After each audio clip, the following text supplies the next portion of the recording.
With wings that fly not, a Dharma tale from the Jatakas, the birth stories of Lord Buddha. Once upon a time, Lord Buddha, accompanied by a retinue of monks, was travelling through the countryside of Magadha in North India when they came upon a forest fire which rapidly turned into a raging inferno. Sheets of flame were everywhere. On seeing this, some of the less experienced monks were seized with terror and wondered what measures they should adopt to stop the spreading of the fire.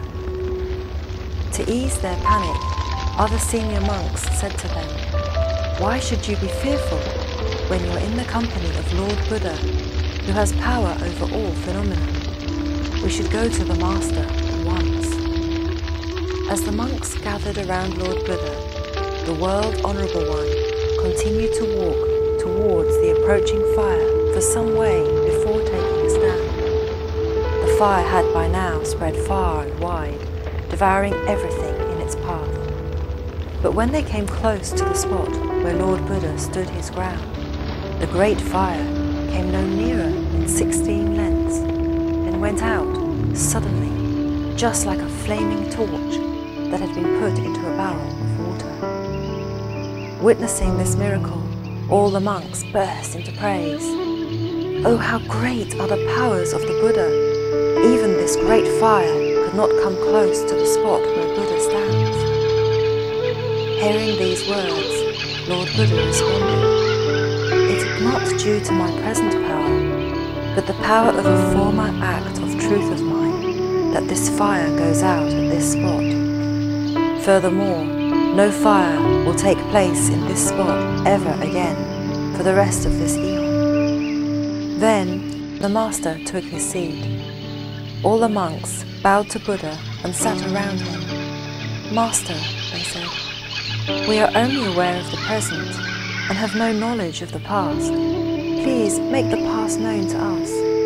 And so at their request, Buddha told them the story of an act of truth he performed in one of his previous lives.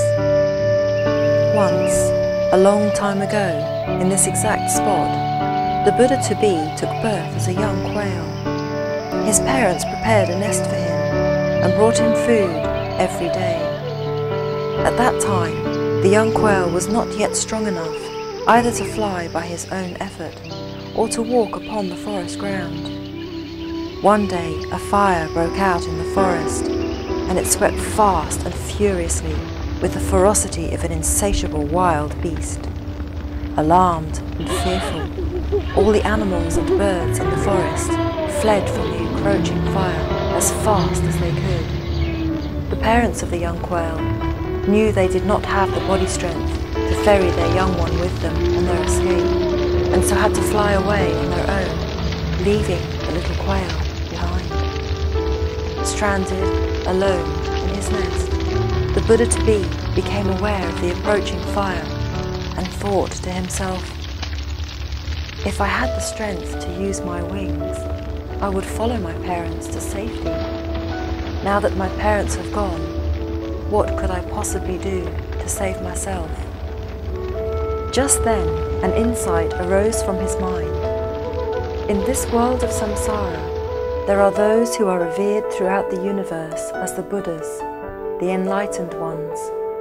These are the great compassionate bodhisattvas, the great awakened courageous beings who have gained their release from the realms of suffering by dedicating endless acts of perfections such as generosity, patience, compassion, and loving kindness towards all beings, and in the process realize the full potential of their original nature and attain to the absolute state of oneness and wisdom that is not separate from the ultimate truth of nature.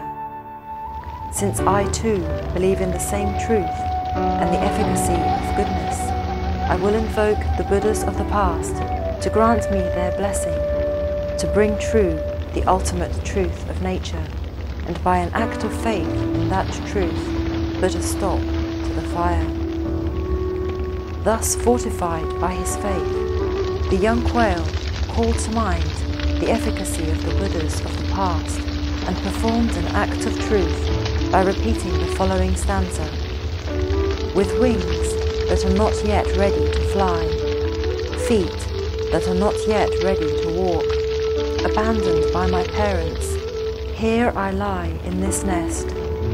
I earnestly call upon Jataveda, Lord of Fire, stop and turn back. In this way, with unshakable faith, the young quail repeated this invocation continuously. Even as he was reciting, the fire slowed down and turned back to a distance of 16 lengths before it went out completely, as if it had been doused by a great wash of water. From that time on, this spot where the fire came to stop will never be harmed by fire again throughout the remainder of the eon.